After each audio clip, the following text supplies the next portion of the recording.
주전 5세기 피타고라스라는 분이 이런 이야기를 합니다. 인간은 만물의 척도다. 이 말은 무슨 말인 거 아니? 인간의 마음에는 각기 자가 있다는 거예요. 그 자를 가지고 평가를 하고 그 자를 가지고 결론을 낸다라는 겁니다. 그래서 이 사람이 다 자기가 가지고 있는 그 기준을 따라서 산다라는 거예요. 자, 그로부터 한 2000년이 흘러가지고 주후 17세기에 한 사람이 나와서 이런 이야기를 합니다. 태양이 움직이는 것이 아니라 지구가 움직인다. 이게 이제 지동설에 대한 이야기죠. 근데 이 말을 했다가 죽을 뻔합니다. 이건 무슨 말인 거 아니? 왜 사람들이 이런 말을 싫어하는 거 아니? 이제 과학이 발전하지 않은 그 시기에 모든 것이 자기가 중심이 되기를 원하는 거예요. 지구가 중심이 되기를 원하는 거예요. 그래서 내가 기준이 되지 않고 다른 것에 의해서 객체가 된다는 것을 받아들이기가 쉽지가 않습니다. 물론 이제 시간이 흘러가지고 지금은 지구가 태양이 움직인다는 것을 믿을 사람이 아무도 없어요. 과학적으로 이미 입증됐기 때문에. 그럼에도 불구하고 사람들 마음 가운데 있는 것은 무엇인가 하니 자기 중심성은 여전히 남아 있습니다. 그러면서 내가 모든 것의 중심이 되어지고 내가 판단의 기준이 되어지고 내가 생각한 대로 결론을 내는 것, 그것이 인간의 중심성. 그래서 이거 보면 어떻게 보면 피타고라스로부터 시작된 2000년 또는 2500년 정도 흘러가는 그 시기 가운데서 정말 일관되게 흘러오고 있는 것이 내 중심성이라는 겁니다. 그래서 자신과 생각이 다른 사람하고 하나 되기가 쉽지가 않습니다. 이것이 사실은 고린도 교회의 문제예요. 오늘날 이 시대에 아직까지 일어나는 문제가 바로 이런 일입니다. 미국에서 일어나는 일들 다 이런 문제예요. 한국에서의 그 갈등들 다 이런 문제예요. 고린도전서 1장 10절로 12절에 보면 형제들아 내가 우리 주 예수 그리스도의 이름으로 너희를 권하노니 모두 같은 말을 하고 너희 가운데 분쟁이 없이 같은 마음과 같은 뜻으로 온전히 합하라. 11절에 내 형제들아 근로의 지편으로 너희에게 대한 말이 내게 들리니 곧 너희 가운데 뭐가 있다는 것이라? 분쟁이 있다는 것이라. 그 분쟁의 내용이 뭡니까? 너희가 각각 이르기를 나는 바울에게, 나는 아볼로에게, 나는 게바에게, 나는 그리스도에게 속한 자라 한다는 것이라. 자, 지금 고린도 교회의 편가르기가 되어지고 있습니다. 그래서 이 분쟁이 있는데 그 분쟁의 원인이 뭐라는 겁니까? 편가르기라고 이야기를 하고 있습니다. 그게 뭐예요? 바꿔서 말하면 자기중심성이에요. 자기중심성. 이 자기중심적인 자세가 문제와 갈등을 만들어갑니다. 그런데 이 자기중심적인 것은요, 우리 마음 깊숙한 곳에 있기 때문에 이것을 뽑아내기가 참 어렵습니다. 정말 어려워요. 그런데 이 문제가 나오기 시작하면 폭풍이 휘몰아치기 시작합니다. 자, 이 문제가 고린도 교회의 문제였습니다. 자, 그러면 이 고린도 교회는 아주 형편없는 교회였냐? 뭐 믿음도 없고 그런 교회였냐? 그렇진 않아요. 고린도전서 1장 5절로 7절에 보면 너희가 그 안에서 모든 일 곧 모든 언변과 모든 지식에 풍족하다고 이야기합니다. 그리스도의 증거가 너희 중에 견고하게 되어 모든 은사에 부족함이 없이 우리 주 예수 그리스도의 나타나심을 기다리는 교회다. 이 교회가 만만한 교회가 아닙니다. 믿음이 있는 교회였어요. 복음을 전할 수 있는 교회였습니다. 그리스도의 재림을 기다리는 소망하는 교회였습니다. 은사가 풍성한 교회였습니다. 그런데 이런 교회에도 분쟁이 있다는 겁니다. 고린도 교회는 참으로 여러 가지 문제가 있죠. 파당의 문제가 있었죠. 그 다음에 음란의 문제가 있었죠. 법정에 대한 문제가 있었죠. 혼인에 대한 문제가 있었죠. 사실은 고린도 교회의 문제들이 굉장히 많습니다. 이런 문제들을 하나씩 해결하기 위해서 고린도전서를 쓰게 됩니다. 그래서 이 고린도전서는 고린도 교회 문제에 대한 해답, 솔루션을 이야기하는 것이 고린도전서예요.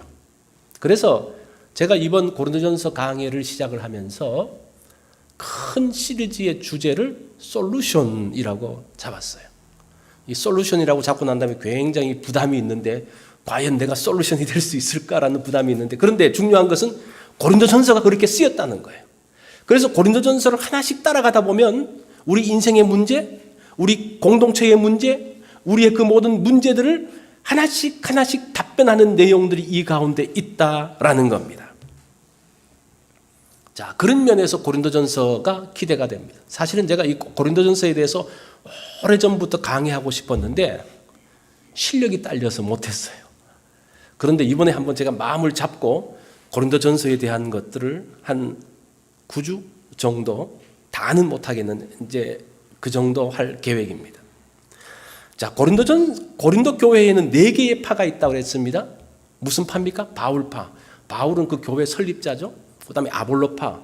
아볼로는 굉장히 철학자적인, 굉장히 말도 잘하고 설교도 잘하는 사람입니다. 그 다음에 게바파. 게바파는 베드로는 누굽니까? 사도의 전통을 갖고 있는 사람입니다. 그 다음에 마지막으로 무슨 파가 있습니까? 그리스도파. 이 교회에서 이 분쟁이 생기면요, 두 편으로 나눠지면 반드시 제3의 편이 나옵니다. 3개로 나눠지면 제4의 편이 나옵니다. 그 마지막 편이 나오는 게 뭡니까? 그리스도파예요. 나는 그것도 싫고 이것도 싫고 나는 그리스도파다. 이런 사람들. 이렇게 넷으로 나누어져 있습니다. 사실은 바울이나 아볼로나 게바나 그리스도나 고린도 교회에서 다 중요한 분들이, 누구 하나 빼놓을 수 없는 분들입니다. 이분들이 뭐 교회를 분리시켜 놓은 건 아니죠. 그런데 그들을 따르는 사람들이 편을 갈라놓고 있는 것이 지금 고린도 교회의 문제인 것을 봅니다. 자, 이런 주장에 대해서 바울은 어떤 솔루션을 이야기하고 있는가? 그게 18절에 나오는 내용입니다. 자, 보세요. 십자가의 도가 멸망하는 자들에게는 미련한 것이요 구원받는 우리에게는 하나님의 능력이라. 이것만 봐가지고는 이게 무슨 솔루션인가? 라고 좀 혼돈이 되는데, 자, 먼저 십자가의 도가 무엇인가를 알아봐야 돼요. 십자가의 도는, 여기서 이 도는 길도자가 아니에요. 십자가의 길이 아니에요. 이 도라는 헬라어 단어가 무엇인가 하니 로고스라는 단어입니다. 로고스가 뭡니까? 만물의 근원이고 만물의 기준이거든요. 자, 이 말씀은 17절 말씀과 18절 말씀의 그 대조를 말하고 있는데 17절에서 뭐라고 말하는 거 아니? 사람들이 말의 지혜로 이렇게 이야기해요. 이 말의 지혜라는 말은 이 말이라는 단어도 로고스인데 지혜의 로고스를 사람들이 이야기합니다. 이 고린도는 그리스 지역이기 때문에 그 사람들을 주도하고 있는 사상이 뭡니까? 로고스예요. 로고스가 만물의 근원이고 만물의 원리고 만물의 기준이고 가장 중요한 것인데 무엇이 그러면 만물의 가장 중요한 것이냐? 소피아, 지혜라는 겁니다. 그들이 가지고 있는 철학이 만물의 근원이라고 이야기를 하고 있습니다. 그런데 바울은 만물의 근원이 뭐냐? 십자가가 만물의 근원이고 만물의 기준이라고 이야기하고 있어요. 우리가 이 단어는 굉장히 중요한 단어입니다. 그 당시에 이런 논쟁들이 있었습니다. 무엇이 로고스냐? 이런 논쟁. 무엇이 로고스냐? 이게 철학자들의 담론이었어요. 이 말을 바꿔서 말하면요, 무엇이 만물의 근원이고 무엇이 만물의 원리고 무엇이 만물의 기준이냐? 이러한 주제 가운데서 그 당시 철학자들은, 그 당시 그리스 사람들은 소피아, 철학, 지혜 뭐 그것을 이야기를 하겠죠. 그런데 바울은 뭐라고 이야기합니까? 무엇이 만물의 기준이고 근원이 되어지냐? 십자가가 만물의 근원이고 만물의 기준이 된다라고 이야기를 하고 있습니다. 지금 이 십자가의 도라는 말이 엄청난 말이에요. 엄청난 말이에요. 정말 하나의 철학의 담론을 담고 있는, 그 시대를 움직이고 있는 그 정신세계를 핵심이 무엇이냐라고 이야기할 때 사람들은 다 철학이고 지혜라고 이야기하는데 바울은 뭐라고 이야기한다고요? 십자가라고 이야기해요. 십자가 로고스라고 이야기하고 있습니다. 그래서 우리가 십자가의 도라는 것을 그렇게 이해한다면 이 고린도전서 1장 18절이 보통 내용이 아니라는 것을 우리가 짐작할 수가 있습니다. 자, 그러면 바울이 그렇게 이야기하는 거 좋습니다. 그런데 과연 어떻게 십자가가 로고스가 될 수 있느냐? 십자가가 어떻게 해서 만물의 근원이고 만물의 기준이 될 수가 있느냐? 우리의 삶의 기준이 과연 십자가가 될 수 있느냐? 이것은 바울이 지금 철학의 도시 그리스, 철학의 나라 그리스의 한 도시인 고린도에서 하고 있는 내용이에요. 십자가가 로고스라는 것은 거대한 철학적 담론이고 하나의 십자가의 신학을 이야기하고 있습니다. 그러면서 십자가가 만물의 중심이라고 말하면서 이 십자가의 도를 23절에 보면 뭐라고 이야기하는 거 아니? 십자가에 못 박힌 그리스도라고 이야기합니다. 자, 우리 예수 그리스도라고 이야기하면 이렇게 생각하시는 분들이 있더라고요. 예수는 first name이고 그리스도는 last name. 근데 그게 아니에요. 예수는 이름이고 그리스도는 직책입니다. 메시아라는 말이에요. 그래서 그리스도라고 말할 때는 이름이 아니고 메시아라는 직분으로 이해를 해야 됩니다. 아시겠습니까? 성경에 지금 여기서는 그리스도라고 이야기하죠. 예수라고 말할 때는 그 이름에 대한 부분들을 말하고 있는 거예요. 자, 여기서 십자가에 못 박힌 그리스도다라는 말이 그리스도 메시아가 십자가에 못 박혔다라는 내용입니다. 메시아가 십자가에 못 박혔다? 구원자가 십자가에 못 박혔다? 당시 기준으로는 메시아가 십자가에 못 박혔으면 안 돼요. 십자가는 사형털인데 그 구원자가 죽으면 구원을 이룰 수가 없습니다. 그래서 유대인들은 믿지 못하는 거예요. 어떻게 구원자가 죽느냐? 헬라인들도 구원자인 이데아가 죽는다? 이것을 이해하지를 못하는 겁니다. 그래서 유대인이든지 헬라인이든지 메시아 구원자가 죽었다는 것은 받아들일 수 없는 어리석은 것이고 미련한 것이었습니다. 그런데 그런 십자가에 못 박힌 그리스도, 십자가의 도가 왜 만물의 근원이 되고 만물의 기준이 되어지는가? 오늘 본문은 두 가지로 이야기해요. 첫 번째는 십자가가 하나님의 지혜다. 첫 번째. 두 번째는 십자가가 하나님의 능력이기 때문에 십자가 로고스가 십자가가 만물의 기준이고 근원이 된다라는 겁니다. 오늘 그 두 가지를 살펴보겠습니다. 자, 첫 번째, 십자가는 하나님의 지혜입니다. 21절에 보면 하나님의 지혜에 있어서는 이 세상이 자기 지혜로 하나님을 알지 못하므로, 세상의 지혜로는 하나님을 알지 못합니다. 세상이 온갖 자료들을 동원하고 빅데이터를 동원을 해도 하나님이 어떤 분인지 하나님의 지혜를 알 수가 없다는 겁니다. 그 뒤에 19절에 보면 이런 말씀이 나옵니다. 기록된 바 내가 지혜 있는 자들의 지혜를 멸하고 총명한 자들의 총명을 폐하리라 하셨으니, 이것은 이사야 29장 14절의 인용인데, 이게 지금 어떤 배경인고 하니 아수르가 유다를 칩니다. 유다를 치러 내려왔을 때에 이 유다가 어떻게 하는 거 아니? 애굽에 도움을 요청해요. 또 그것이 여의치 않자 그 아수르 왕에게 금을 주는데 왕궁에 있는 모든 금들과 성전에 있는 금들을 다 뜯어가지고 줍니다. 그래서 그 아수르의 군대가 물러가요. 이것이 어떻게 보면 그 사람들이 갖고 있는 지혜예요. 그 이 지혜는 어떻게 보면 일시적이에요. 조금 있다가 다시 아수르가 또 내려옵니다. 어떤 사람들은 그렇게 해서 일단 아수르가 물러갔으면 협상의 기술이라 그러면서 대단하게 칭찬할지 모르지만 그것은 완벽한 것이 되지 않는다는 거예요. 사람의 지혜는 완벽할 수가 없어요. 왜냐하면 사람의 지혜는 한계가 있기 때문에 그래요. 한계가 있어요. 우리가 알 수 있는 것은 지금 벌어진 상황에서 최선의 것을 구해요. 그런데 하나님의 지혜는 어떻습니까? 하나님은 알파와 오메가가 되시는 분입니다. 처음과 끝을 아시는 분입니다. 그래서 처음과 끝을 아시는 하나님이 가장 좋은 방법을 내놓으면요, 그것이 하나님의 지혜인 거예요. 그래서 세상의 지혜를 가지고는 하나님의 지혜를 알아낼 수가 없습니다. 지금 그것을 19절에서 말씀을 하고 있습니다. 자, 21절을 다시 한번 봅니다. 하나님의 지혜에 있어서는 이 세상이 자기의 지혜로 하나님을 알지 못하므로 하나님께서 전도에 미련한 것으로 믿는 자들을 구원하시기를 기뻐하셨도다. 자, 여기에서 사람들이 하나님의 지혜를 알지 못하기 때문에 하나님이 쓰신 방법이 뭡니까? 전도에 미련한 것으로 그렇게 이야기해요. 근데 우리가 이 말을 좀 오해를 해가지고 전도가 굉장히 미련한 거로 생각하는데, 이것도 제가 좀 말씀을 드릴게요. 잘 한번 들어보십시오. 이 전도라는 단어가 헬라어로 캐리그마라는 단어로 쓰였어요. 선포라는 뜻입니다. 선포.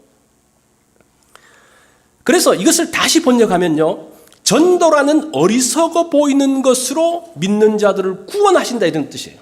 전도가 미련한 것이 아니라 사람들이 보기에 전도가 미련하고 어리석게 보인다는 거예요. 왜냐? 아무리 이 선포는 일방적인 선포자 그랬잖아요. 왜 하나님께서 일방적으로 선포하십니까? 아무리 말해도 이해를 못하기 때문에 그래요. 아무리 설명을 해도 이해를 못해요. 그래서 하나님께서 일방적으로 그냥 선포하시는 거예요.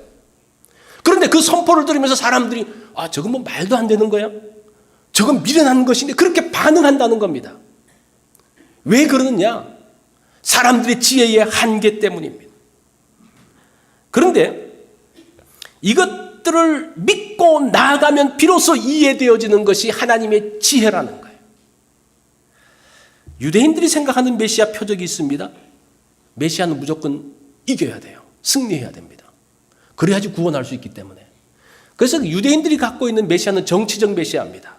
그래서 메시아가 가가지고 로마를 무찌르고 그 모든 사람들을 무찔러서 승리하는, 그래서 다윗이 메시아의 중요한 하나의 모델이 되어지죠.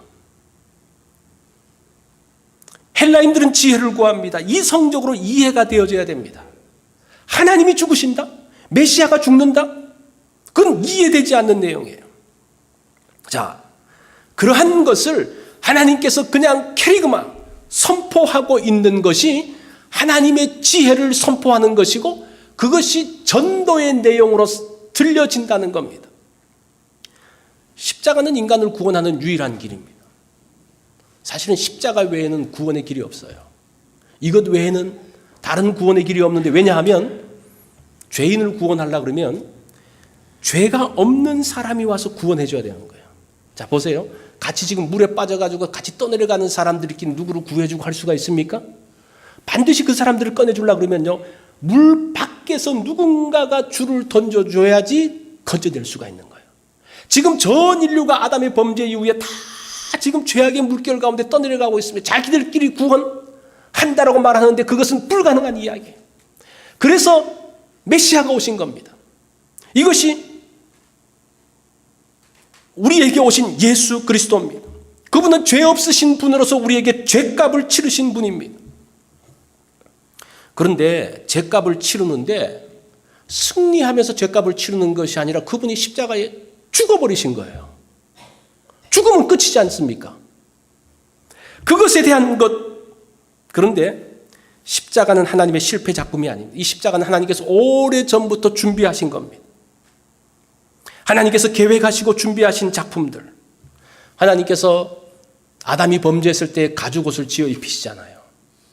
그 가죽옷을 지어 입히시면서 무엇을 생각하셨습니까? 십자가를 생각하신 거예요. 이스라엘 백성들을 이제 출애굽하기 전날 밤 어린 양을 잡으라고 이야기합니다. 그 어린 양의 피를 문설주에 바르라고 이야기합니다.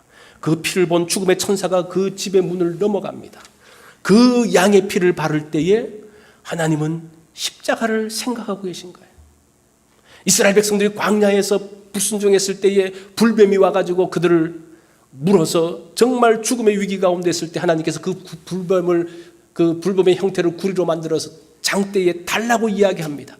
그 장대에 달하는 것을 본 사람은 살아날 것이라고 이야기합니다. 그것을 하면서 하나님은 무엇을 생각하고 있습니까? 하나님의 지금 구원 십자가를 생각하고 계신 거예요. 이사야 선지자를 통해서 말씀한 그 예언의 말씀들, 그가 찔림은 우리의 허물을 인함이요 라는 그 선지자들의 예언을 할 때에 하나님은 그 십자가, 그리스도의 십자가를 생각하고 있었습니다. 그래서 이 십자가는 급조되어진 사건이 아니에요. 급조되어진 사건이 아니라 만세전부터 계획하셔서 그것들을 때마다 일마다 하나님께서 계속적으로 사인으로 보여주시다가 드디어 나타나신 거예요. 그래서 베드로가 첫 번 설교가 이겁니다. 사도행전 2장 23절에 보면 그는 그리스도를 이야기하죠. 그리스도가 하나님의 정하신 뜻과 미리 아신 대로 내어준 바 되었거늘 너희가 법 없는 자들의 손을 빌려 못 박아 죽였으나, 그렇게 이야기해요. 인간의 악함 때문에 십자가가 만들어졌지만, 그리스도가 십자가에 달렸지만 그 모든 계획을 하신 분은 누구라는 겁니까? 하나님이 계획하셨다라는 겁니다. 이 모든 것들은 하나님의 지혜라는 겁니다. 이 십자가에는 하나님의 지혜가 담겨져 있는 신적인 작품이라는 겁니다. 인간이 풀 수 없는 근원적인 죄 문제, 구원의 문제, 이게 큰 주제거든요. 철학의 큰 주제거든요. 누가 이 구원의 문제를 해결합니까? 누가 죄의 문제를 해결합니까? 무엇이 해결해요? 십자가가. 그런 면에서 십자가는 뭘 하는 겁니까? 로고스라는 거예요. 이 가운데 하나님의 지혜가 있기 때문에 모든 만물의 근원이고 만물의 기준이 된다라고 이야기를 합니다. 죄의 문제, 구원의 문제 무엇을 통해서 해결합니까? 십자가를 통해서 해결하는 거예요. 지금 바울이 첫 번째 십자가 로고스에 대한 말을 하나님의 지혜로서 말씀을 하고 있습니다. 자, 두 번째 십자가는 하나님의 능력입니다.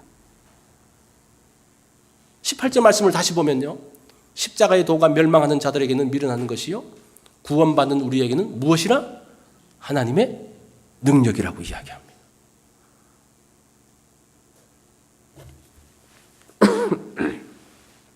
유대인들은 십자가를 저주의 상징으로 봤습니다. 그게 이제 그 신명기 21장 23절에 나오는 내용인데, 나무에 달리는 자마다 다 저주를 받았다는 그 말씀을 그들이 기억하면서, 십자가가 나무잖아요. 나무에 달려 있으니까 저주받은 거예요. 그래서 유대인에게 십자가는 실패요 패배의 상징이었습니다. 그런데 이들은 십자가가 그 십자가 죽음 이후에 무엇이 있는지를 알지 못했어요. 이것이 인간의 지혜의 한계죠. 십자가 죽음 이후에 무엇이 있는지 몰랐어요. 십자가는 죽음으로 끝나지 않습니다. 메시아가 죽음의 소굴로 들어갔어요. 들어가서 죄의 권세를 깨뜨리고 사망의 권세를 깨뜨리고 부활하신 겁니다. 이게 하나님의 능력이에요. 그래서 십자가는 만물의 기준이고 만물의 근원이 될 수밖에 없다는 거예요. 이게 십자가의 도입니다. 죽음은 결코 죄의 결과로 나오는 거예요. 죽음이라는 건 죄의 결과예요. 그래서 로마서 6장 23절에 보면 죄의 삭은 사망이요 그랬는데, 죄의 삭, 사람들이, 사탄이 우리로 하여금 죄를 짓게 합니다. 이 말은 어떤 그 배경으로 쓰여지는 거 아니, 용병을 구하는 것으로 쓰여지고 있어요. 그래서 용병을 구하면 삭을 주잖아요. 그 로마 시대에 많은 용병들이 있었습니다. 삭을 주는데 이 사탄도 그 사람들을 끌어가지고 죄를 막 짓게 해요. 죄를 짓게 해서 그 삭을 주는데 그 삭이 뭐라는 겁니까? 죽음이라는 거예요. 사람들은 좋다고 죄 짓고 그러지만 그 마지막의 결과는 뭡니까? 죽음이에요. 죄의 삭이 죽음이기 때문에. 그런데 십자가는 이런 죄의 세력, 사망의 세력에서 벗어나게 하는 겁니다. 죄와 저주에서 벗어나게 하는 능력. 그래서 예수님이 십자가에 달려서 저주를 받으신 거예요. 사람들은 하나밖에 몰라, 유대인들은 하나밖에 몰랐죠. 십자가에 달렸다, 죽었다, 패배했다, 하나밖에 몰랐어요. 그런데 예수님께서 십자가에 달려서 패배해서 달리신 것이 아니라 거기 달림으로 인해서 죄의 값을 다 치르시고, 그리고 사망의 자리에 들어가서 그 사망의 권세를 깨뜨리고 다시 살아난 것, 부활한 것, 그것이 십자가의 능력이 되어지는 겁니다. 놀라운 일들이 십자가 가운데 있는 거예요. 십자가는 하나님과 화목을 이루는 유일한 길입니다. 유일한 길이에요. 에베소 2장 16절에 보면 십자가로 이 둘을 한 몸으로 하나님과 화목하게 하려 하심이라. 원수된 것을 십자가로 소멸하시고, 이 십자가를 보면요, 위아래 좌우 이렇게 돼 있죠. 이게 십자가가 화목인데 이건 무엇인가 하니 위아래가 화목된다는 거예요. 누구와 누구와 화목되는 겁니까? 하나님과 인간이 화목되어지는 거예요. 그 다음에 좌우는 누구와 누구가 화목되어지는 겁니까? 사람과 사람이 화목되어지는 거예요. 이 십자가는 하나님과 화목을 만들고 사람과 화목을 만드는 하나님의 능력이다. 그렇게 이야기해요. 그래서 십자가의 기준이죠. 깨어지고 하나 되지 못하는 것에 뭐가 필요합니까? 뭐가 기준입니까? 십자가가 기준이라는 거예요. 나의 삶에 있어서 십자가는 뭘까? 나의 삶, 예수님의 십자가를 내가 받아들인다면 나의 삶의 십자가는 뭘까? 십자가는 사실은 죽는 거예요. 죽는 것. 내가 죽는 겁니다. 내가 죽지 않고는 하나님의 능력이 나타나지 않아요. 내가 죽지 않고는 하나님의 지혜가 나타나지 않습니다. 내가 살아서 끝까지 주장하는 한 하나님의 능력은 거기에 나타나지 않습니다. 내가 죽는 거예요. 나를 내려놓지 않고는 하나님의 뜻이 이루어지지 않습니다. 그 십자가가 로고스지만 그것이 나의 삶 가운데서 그것을 적용하지 않으면, 내가 죽고 내려놓지 않으면 그런 능력들이, 그런 은혜들이 우리 가운데 임하지 않는다는 거예요. 이렇게 산다면 십자가 안에서 모든 것들이 풀려진다는 겁니다. 알렉산드로 솔제니친이라는 분을 아마 여러분들이 아실 거예요. 이분은 소련 체제를 비방하는 글을 쓰다가 수용소에 갇히게 되죠. 이 솔제니친은 감옥에서 특별 범죄자로 구분되어져서 이 사람은 인간 이하의 취급을 받습니다. 갖은 고문과 정신적인 학대로 인해서 신념이 흔들리고 정신마저 몽롱한 상태가 되었습니다. 모든 것이 탈진해서 더 이상은 아무것도 할 수 없는 그런 상황 가운데 있을 때에 그 솔제니친에게 그 수용소에서 한 사람이 다가옵니다. 다가와서 그 앞에 와서 바닥에 그림을 하나 그리는데 십자가를 쫙 그리고 그 사람을 떠납니다. 이 솔제니친이 십자가의 그림을 한참 동안 바라보고 있습니다. 십자가가 뭡니까? 죽음으로 승리하는 거거든요. 그죠? 사람들은 죽으면 끝이라 그랬는데 십자가에서는 죽음으로 뭐 하는 겁니까? 승리의 자리에 들어가는 거예요. 그것을 보면서 솔제니친이 크게 이제 감동을 받아요. 그러면서 다시 그 마음 가운데서 알 수 없는 그 내면에서 큰 힘이 쫙 올라오기 시작합니다. 그러면서 그가 어떤 이야기를 하는 거니, 그는 그때 십자가를 통해 참 자유와 능력을 깨달았다라고 이야기합니다. 참 자유가 뭐냐? 수용소에 갇혀있는 상황에서도 자유함이 있다는 것을 알았습니다. 그 가운데서 죽음의 상황에서도 능력이 있다는 것을 알았습니다. 고통과 절망의 자리에 있을 때 십자가는 우리에게 힘이 되죠. 왜냐하면 십자가는 무엇이기 때문에? 하나님의 능력이기 때문입니다. 왜 바울이 고린도 교회에 십자가의 도를 설명하고 있습니까? 왜 그렇게 설명하요? 만물의 근원이고 기준인 십자가의 도를 왜 지금 이 파당이 있는 상황 가운데서 이야기하고 있습니까? 무엇이 기준이 되어야 된다는 겁니까? 십자가가 기준이 되어야 된다. 뿔뿔이 나누어져 있는 그들 가운데서 무엇이 기준이 되어야 된다? 십자가에 달리신 그리스도, 그 메시아의 구원 사역이 우리의 삶의 기준이고 우리의 삶의 근원이 되어진다면 이 문제들은 뛰어넘을 수 있다는 겁니다. 모든 것들을 내려놓고 하나님의 뜻을 따르는 그 자리, 이 십자가가, 왜 십자가가 만물의 근원이고 기준이 될까? 그 가운데는 하나님의 지혜가 담겨져 있기 때문에 그래요. 그 십자가에는 하나님의 능력이 있기 때문입니다. 그래서 십자가의 도, 십자가가 로고스가 된다는 겁니다. 자, 오늘 이 말씀을 들으면서 십자가가 여러분들의 삶의 기준이 된다면요, 여러분들이 하나님의 지혜를 가질 수 있습니다. 이건 분명해요. 그럴 때에 하나님의 능력을, 십자가를 통해서 여러분들이 하나님의 능력을 경험하게 될 것입니다. 아직도 우리 가운데 있는 많은 문제들이 있죠. 해결되지 않은 것들이 있죠. 그 가운데서 해결책은 뭘 하는 겁니까? 십자가라는 거예요. 우리가 이제까지 십자가에 대한 이야기를 많이 들었는데 이 십자가는 오늘 이 십자가의 도는 뭐라는 겁니까? 만물의 근원이고 기준이 되어지는 십자가, 하나님의 지혜, 하나님의 능력, 그것이 우리의 십자가고 그것이 우리의 삶을 붙드는 그러한 힘이 되어지기를 바랍니다. 우리 다 같이 기도하겠습니다.